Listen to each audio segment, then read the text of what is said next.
So, Sadhguru, what about when people say that we were created by God? See, obviously you did not create yourself, that's for sure. Our ideas of God may vary from culture to culture. Different people around the world have different ideas about it, different beliefs about it. But why we came to this idea is this: we all crawled out of our mother's wombs and you see a newborn child, how he's looking. He's asking, who, what the hell is all this? So much creation. Do you see question marks in his eyes? What? So much. Who did all this? Obviously, first he looks at his mother. Well, the mother delivered you, but she can't deliver the planet. Then you look at your father, well, obviously he can't do all this. Then you looked at every other adult around you, nobody seems to be capable of doing all this. Then being human beings, we say, there is a big human being sitting up there, he does all this. I'm sorry ladies, he's a man.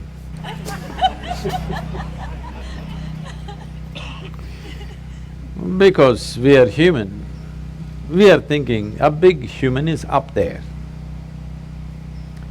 But it's a fact that we did not create this, isn't it? Neither this nor this. We did not create this, we meddled with it. We meddled with it, we muddled with it, but we did not create it, for sure. So we need an explanation. This is a choice you have. Do you need an explanation or are you willing to explore? If you explore, you will come to one kind of situation within yourself. If you come to agreement with some explanation that somebody gives you, the only choice is either to believe it or disbelieve it. If you believe it, you will become confident. It'll not bring any clarity, it'll bring you confidence. If you disbelieve it, you will be confused. If you're joyfully confused, it's very wonderful. But most people don't know how to handle their confusion joyfully. When they get confused, they make themselves miserable. But the most wonderful thing in human intelligence is to recognize what you do not know as you do not know. Everything that you do not know, you believe. This is a serious problem. We have done terrible things to each other simply because I believe this, you believe that. Continuing to do it even now, isn't it, across the world? Because I believe one thing and you believe something else. Now if I let you live, my belief will suffer. The best thing is you're dead. Yes because you believe something else is the truth and I believe something else is the truth, now both of us can't live in one place. We can pretend for some time. When it comes to real issues, we can't be in one place. Why is it it's so difficult? If you really have a working intelligence, you must be able to see what I do not know as I do not know, isn't it? Is it not very human and very wonderful to see what I do not know, what's the big deal about it? If you see I do not know is an immense possibility. Only when you see I do not know, the possibility of knowing becomes a reality. If you see I do not know, the longing to know, the seeking to know, and the possibility of knowing becomes a living reality. Everything that you do not know, you believe.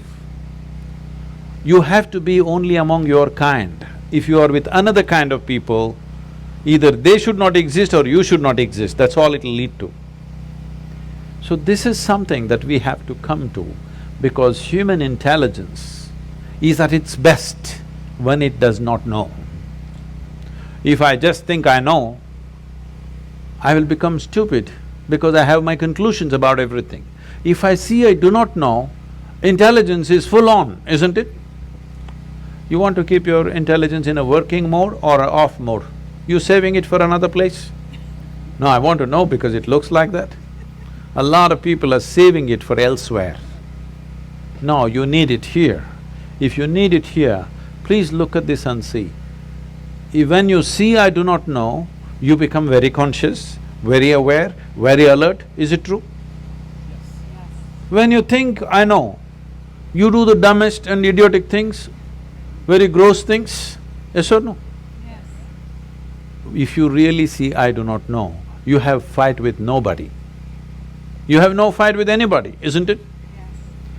I know is always a fight. So in the yogic culture, there is a phenomena. I'm calling this a phenomena because today, this evening, you may not understand what I'm saying, but if you invest some time and energy, you will understand. We identify with our ignorance, never with our knowledge. Because it doesn't matter how much you know, if you read the libraries on the planet, still what you know is the minuscule in this existence, isn't it? Hello? Yes. But your ignorance is boundless. Yes or no? Yes. So, if you're identified with your ignorance, you will be borderless, boundless human being. If you're identified with your knowledge, you will become a constipated human being. Constipated means it happens little by little. This is how life is happening right now. Little by little it is happening. It is not happening in a beautiful way. It is little by little. We have to strive to find one moment of joy somewhere. We have to do so many things to experience one moment of ecstasy. If you want to just live here, drenched with nameless ecstasies going on in every cell in your body, every moment of your life, then you must identify with your ignorance. You must come to terms with your ignorance.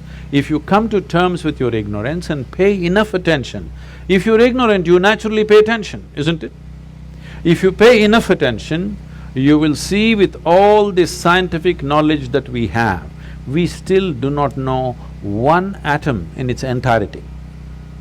We know how to use them, we know how to break them, we know how to fuse them, we know how to make them explode, but we don't know what the hell it is even today. Yes or no? So if you pay enough attention, you clearly realize you don't know a thing. Well, he asked that question, this is all I did.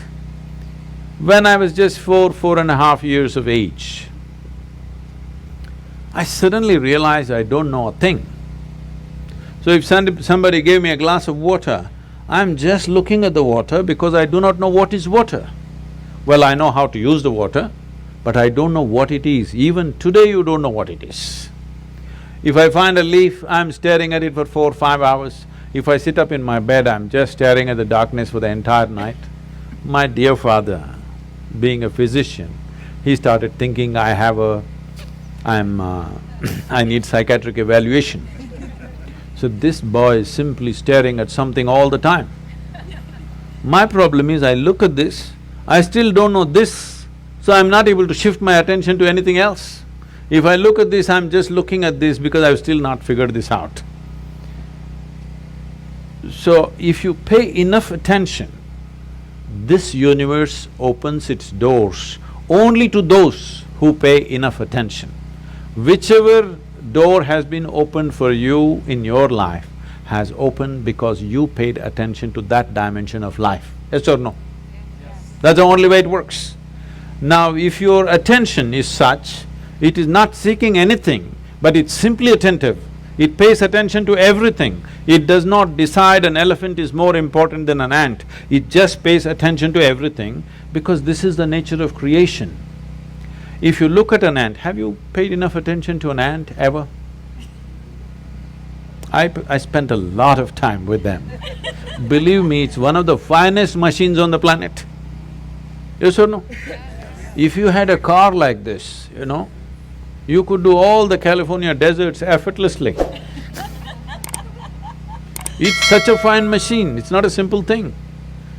If you pay enough attention to the ant, you will realize whatever created this ant, it did not pay any less attention to the ant than it paid to you. Yes or no? Yes. Then who the hell are you to decide who should get more attention and less attention?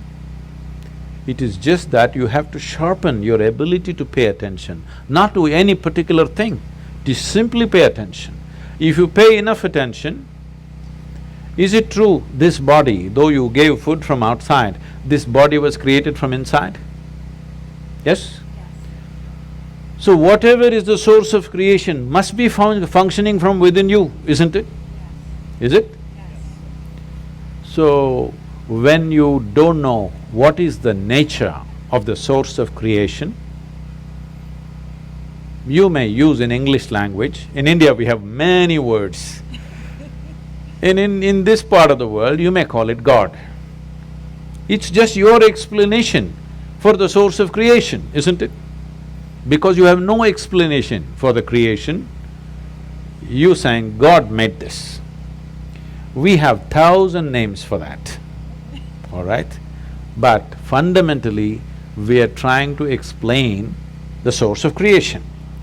Is it true in your experience, the source of this life's creation is functioning from within you? If it's functioning from within you, if it's somewhere up there and you missed it, it's okay.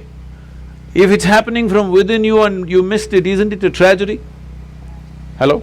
Yes. If the source of creation is throbbing within you and you did not notice it, are you not a tragedy? Yes. So my entire life and work is to just avoid the tragedy for people. Thank you. Thank you very much.